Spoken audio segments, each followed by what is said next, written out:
Нийгмийн даатгалын асуудлаар бид нэр өмнө одоо бас нэлээд олон зүйл болж байсан. Би ч гэсэн өөрөө одоо түрүүн манай Бат Эрдэнэ гишүүн гэсэн асууж байгаа шүү юу хийсэн гэж. Капитал банкыг дампууруулах нийгмийн даатгалын дампуурлын эхлэл нь үндэсний зөвлөлийн томилгооноос ихтэй байсан шүү. 13 жилийн өмнө. Ганцаараа яхахлаараа үлдвэчний эвлийнхэн байгаад идэв. Өөрөө олон хүн томил гэж жагаад тамга гармаасан хэдэн хүмүүсийг оруулж ирсэн. Тэр хүмүүс нь яасан гэсэн ашиг сонирхлын зөрчилтэй банкнд тухайн үеийнхаа тэр сайд дарга нарыгаа дагаад гараа өргөөд эрсдэлтэй өөрийн нөөцийн хөрөнгө чадвах багтай ийм банкуд тавиад тэрнээс эхэлтэй юм байл. Тийм учраас энэ үндэсний зөвлөлийн бүрэлдэхүүн томилох төр бол чухал ашиг багтал өгж байгааг бол манай бас үйлдвэрчний эвлийнхэн ч гэсэн бас зүгээр ойлгоорой гэдгийг бас хэлмээр байна. Нөгөө талаараа түр ариун зайд дарга хэллээ. Би даасан чадах гэдэг зүйл дээрээ жоох анхаараарай. Тэгэл үе үеийн одоо нөгөө даргалж байгаа сайд дарга нарыгаа гэдэг юм уу ийм зүйл рүү хэд дагахаараа л буруутгах гэдэг. Гэхдээ яг би одоогийн байгаа хүмүүс бас тэгж хэлж байгаа юм байна. Шүм хийх болов. Нийгмийн даатгалын шинжилтээр бол одоо голчлон ажиллаж бас ясны хувьд бол тэр тэтгэврийг өвлүүлэх 30 жил төлчөөд нэгж төгрөгийн оршуулгын зарднаас өргөм авч чаддгүй байсныг л бид нэр хийж өгсөн шүү дээ. Тийм учраас үндэсний зөвлөлийн ил тод байдлыг бол одоо би түрүүн бас хэлсэн. Нээлттэй хуралдана. Нээлттэй хуралдана гэдгийг харин бас хурлаа хийснийхаа дараа нэг хэдэн хэвлэл мэдээллийг цуглуулж англи гэдгийг бас хэлэхгүй шүү. Одоо байнгын ороо ингээд шууд ингээд нээлттэй явж байгаа шүү дээ. Энэ шиг зарим хурлуудыг хийчих хэвээр. 700 тэрбум төгрөгийг банкнд хадгална гэдэг шийдвэр гаргасан байна лээ. Тэрийг мэдээлж байгаа нь сайн. Магадгүй түүхэндээ анх удаага нөгөө бидний баталж өгсөн журмаар бид нар ийм шийдвэр ингэж гаргалаа. Энийг бол банкнд ингээ хийхээр боллоо гэдэг тавьсан. Гэхдээ одоо энэ чинь дагаад хичнээн банк хичнээн нөхдүүд одоо лобби хийж гүйлдэх болдоо. Инээс та бүгд маань би бол анхааруулж байна. Дараагийн тэр сонсгол тайлын юм дээр мэдээлэл авсан. Дээрээс нэр Бат Эрдэнэ гишүүн тэрийн асуугаад байгаа зүйлд тодруулаад хэдүүлээ баримттай бас ярих хэрэгтэй. Энэ өнгөрсөн хугацаанд нийгмийн даатгалын сангийн хөрөнгийг хэн яаж удирдсан гэдэг протоколыг хэн ямар санал өгсөн би нэгсэн байгаа ш. Одоо хүртэл надад ирэхгүй байгаа. Хэрвээ өгөхгүй бол би энэ чи ёс зүйн ороонд өгөөд их хурлын гишүүдтэй өгсөн асуулт хариултыг өгөө тохиолдолд хариуцлага тооцох асуудлыг яриулнаа. Тийм учраас бол одоо энэ тал дээр одоо харин тэр капитал банкыг дампуурж хахад хамгийн түрүүнд үйлдвэрчний эвлийнхэн гүйж очиж исэн. Тэр мөнгөө нэхэж талбай дээр хэн сууж исэн. Үйлдвэрчний эвлийнхэн сууж исэн. Тийм учраас бол энэ тал дээр бол одоо энэ байгууллагыг авах хувьд 1-2 үний асуудлаас болоо бүгдэнд нь бас ингээд та нар юу хийсэн тэр гэдэг дээр бол бас эргээд энэ тайлан мэдээлэл гишүүдээ сайн өгөөрэй юу хийж исэн гэдэг хэрэг. Тийм учраас энэ сонсголын хувьд бол хэлэхэд бол тэр Сүхбаатаргоо одоо хэлэхэд өөрөө ахмадын холбооны дарга хожиж өөрөө нэг хүн дэвшүүлээд тэгээ сайд дээр болохоор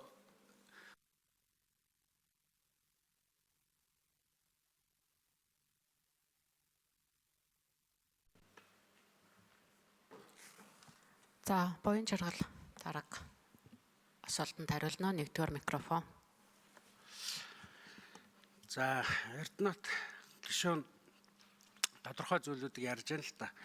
Тэгэхээр Монголын үйлдвэрчний холбооноос өмнөх хуулийн одоо хэрэгжилтийн үед бол орж бас нийгмийн даатгалын үндэсний зөвлөлд ажиллаж исэн хүмүүс эрх мэдлэн дутаад гэх юм уу эсвэл гишүүний хэлдгээр бие даасан гишүүнийхээ одоо улсын хурлаар томилогдсон гишүүнийхээ бие даасан одоо байдлыг хадгалж чадахгүй байдлаас болж зарим зүйлүүдэд ийм алдаа гаргасан байхыг үгүйсэхгүй.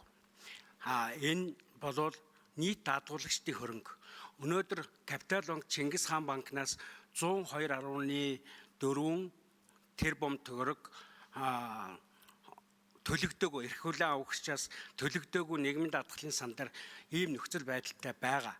За энэ асуудал дээр нийгмийн даатгалын үндэсний зөвлөлийн гишүүд бол нэлээд одоо Монголын үйлдвэрчний холбооны ерөнхий зөвлөлийн хурлаар нийгмийн даатгалын үндэсний зөвлөлийн гишүүдтэй бас энэ өөр авлагыг барагдуулах талаар нэлээд одоо чиглэл өгсөн.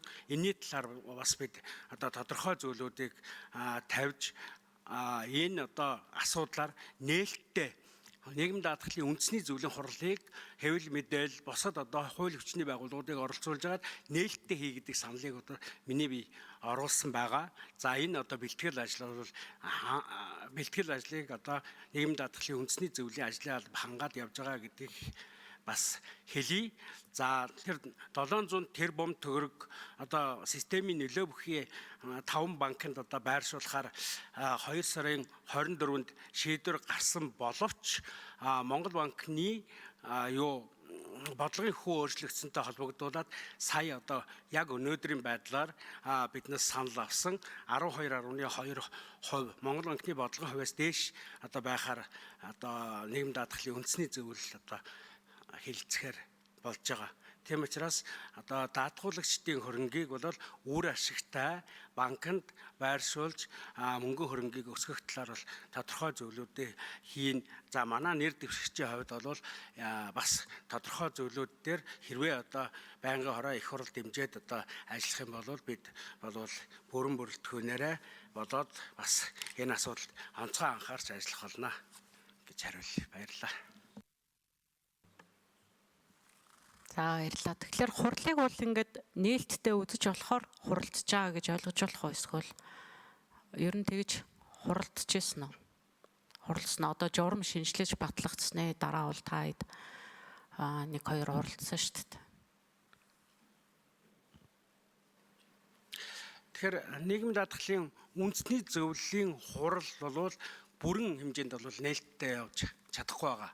Нөхцөл байдлаа бол одоо хуралдаад дараа нь одоо талууд мэдээлэл өгөх хэмжээнд л байгаа да. За, Булган Туяа гишүүн